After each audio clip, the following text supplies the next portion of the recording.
안녕하십니까. 월요일 아침 여수 MBC 뉴스투데이입니다. 2년 전 광양 백운산에 산허리를 깎아 만든 임도가 생겨 생태계 훼손 논란이 일었는데요. 당시 친환경적으로 길을 복원하겠다고 밝힌 광양시와 서울대학교가 최근 다시 임도 개설을 추진하는 것으로 알려져 지역 환경단체가 반대에 나섰습니다. 유민호 기자입니다. 멀리서 바라본 광양 백운산입니다. 산허리가 동강난 것처럼 누런 띠가 생겼습니다. 중턱으로 올라가 봤습니다. 생긴 지 얼마 되지 않은 도로가 나옵니다. 산이 깎여 만들어진 절벽에 꽃은 피었지만 주변으로 부서진 돌과 잘려나간 나무가 쌓여 있습니다.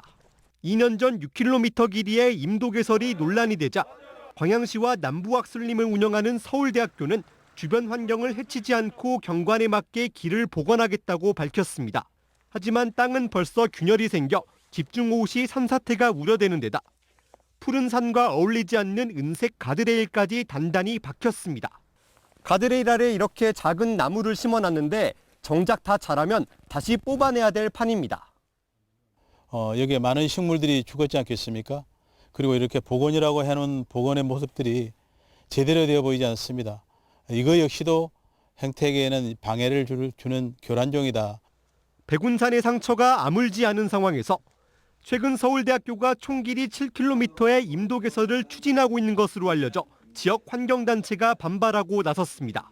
대형 산불과 재해를 예방하고 임산물 운반 통로를 구축한다는 건데 국립공원 지정을 준비하는 백운산에 치명적 손상을 준다는 우려입니다.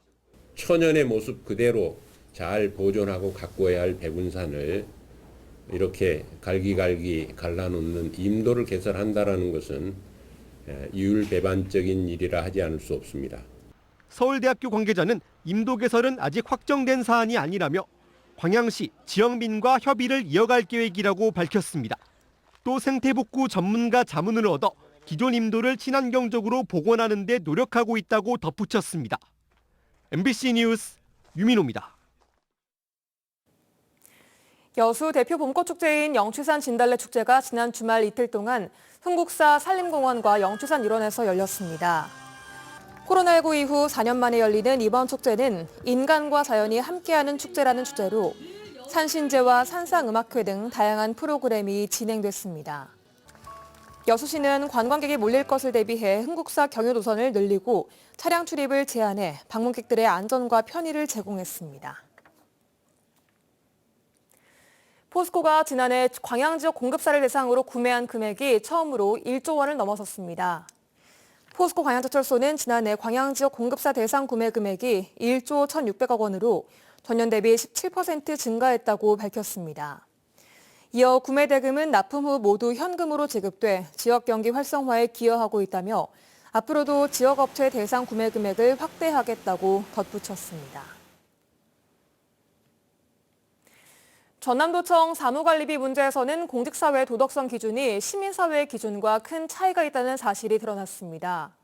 전남도는 원론적인 감사 방향만 제시할 뿐 사실상 깜깜이 감사여서 시민사회가 수용할 수 있는 결과를 내놓을 수 있을지 의문입니다. 김진선 기자가 취재했습니다.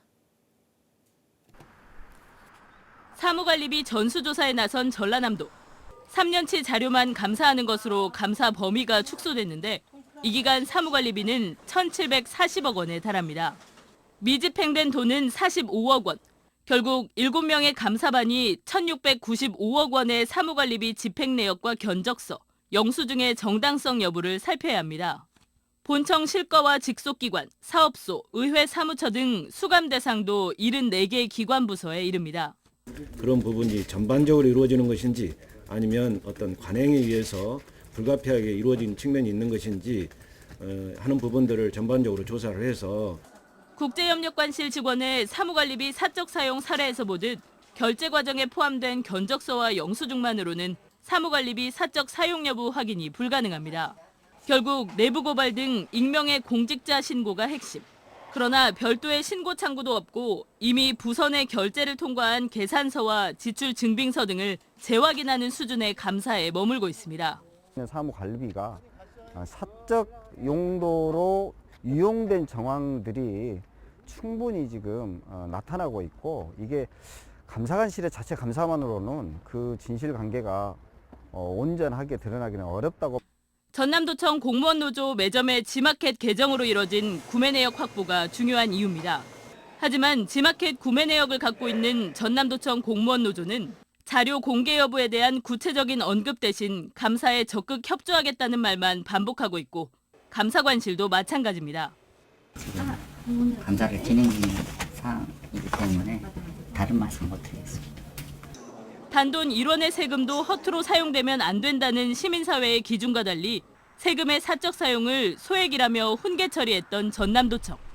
시민사회 눈높이에 맞는 감사 결과를 내놓을 수 있을지는 여전히 의문입니다. MBC 뉴스 김진선입니다. 2023 순천만국제정원박람회 핵심 콘텐츠인 수상체험 프로그램 정원드림호가 어제 출항식을 갖고 정식 운항을 시작했습니다. 춘천시와 조직위원회는 어제 호수정원 나루터에서 정원드림호 출항식을 갖고 어제부터 10월 31일까지 미리 예약을 받아 5척의 정원드림호를 운항한다고 밝혔습니다.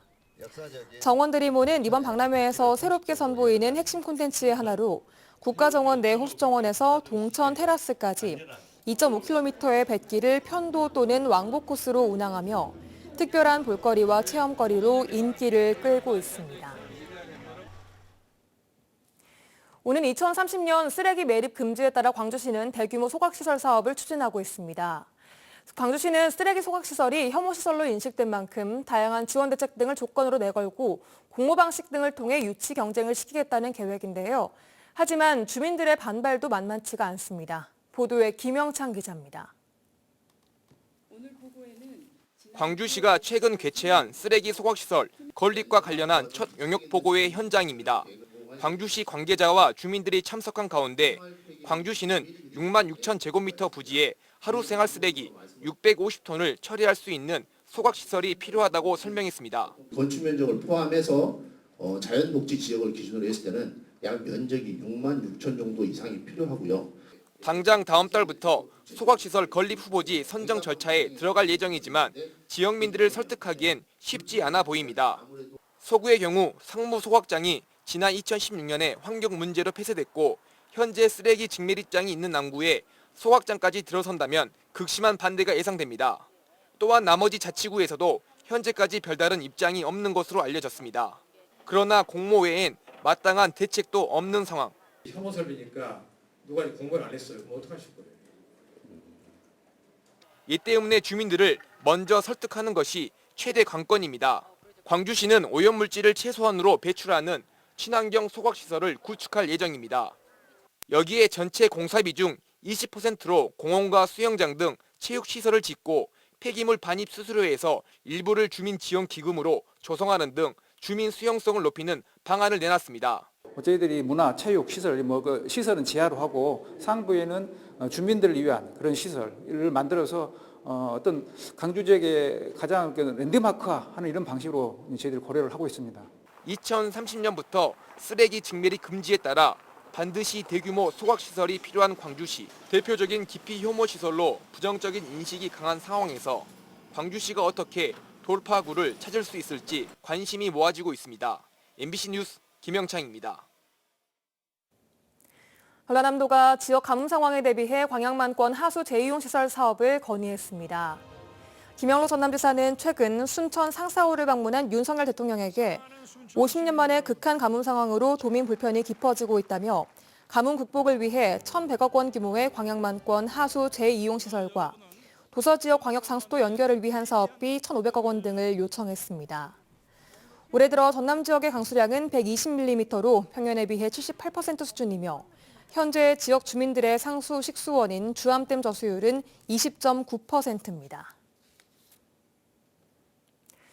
여수항 개항 100주년 기념 주간인 내일까지 이순신공원 일대에서 다양한 기념 행사가 열립니다.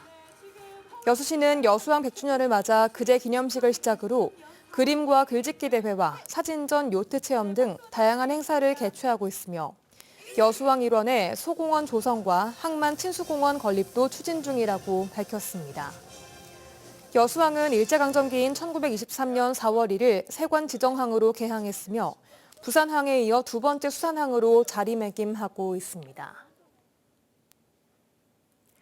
전라남도가 청명과 한식을 앞두고 입산자가 증가할 것으로 예상됨에 따라 오는 9일까지 산불 감시 활동을 대폭 강화합니다.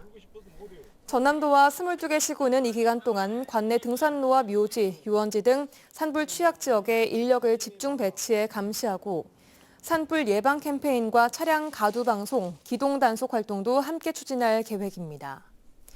전남도는 올해 총 37건의 산불로 76.5헥타르의 산림 피해가 발생했다며 산림 인접지 불법 소각 등 46건에 대해 과태료 1,174만 원을 부과하는 등 산림보호법 위반 사항에 대해 엄중 대응하고 있습니다. 전남 바이오산업진흥원은 모세나무 열매 추출 성분을 활용한 건강기능성 식품 후보 소재 기술을 민간에 이전합니다. 전남 바이오산업진흥원은 지역 원료 생산과 가공을 조건으로 기술을 이전했으며 경상기술료 2%와 정액기술료 1억 5천만 원을 받기로 해 자체 수익이 증가할 것으로 기대하고 있습니다.